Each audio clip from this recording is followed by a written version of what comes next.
Yung pasta nyo, ilagay natin to sa stick at gawin natin tong pang negosyo. Itsura pa lang masarap na, tapos ang cheesy pa. Tingnan nyo naman, no? Parang lasanyang nasa stick ito. Pati yung cheese, hindi nalalaglag dito. Kaya naman, simulan na natin to. Gagamit tayo ng penne rigate.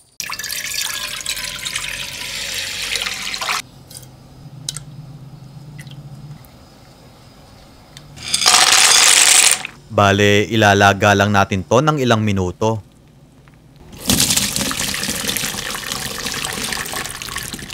Banlawan natin para hindi ma-overcook. Then, igisa na natin yung sibuyas. Sunod naman yung bawang. At yung giniling.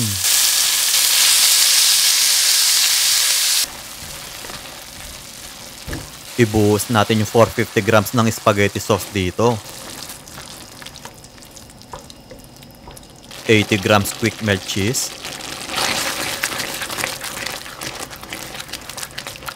Kalahating beef cubes. At kalahating lata ng evap. Naglagay lang ako ng paminta, pampalasa.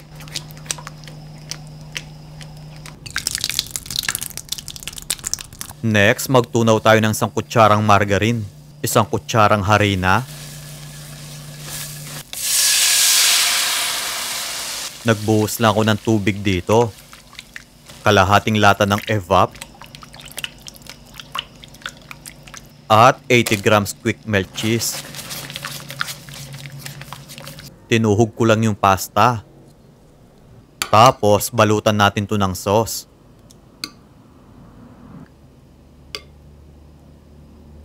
Sa ibabaw naman yung cheese sauce.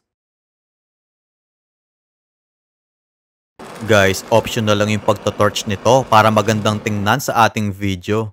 Itsura pa lang nakakatakam na, para siyang lasagna. So yun guys, nakaluto na tayo. Tingnan nyo naman, no? Parang lasanyang nasa stick ito. Pati yung cheese, hindi nalalaglag dito. Kaya naman, tikman na natin to. Masarap. The best. Grabe ang creamy niya. Kaya naman, try nyo na din ang recipe na to.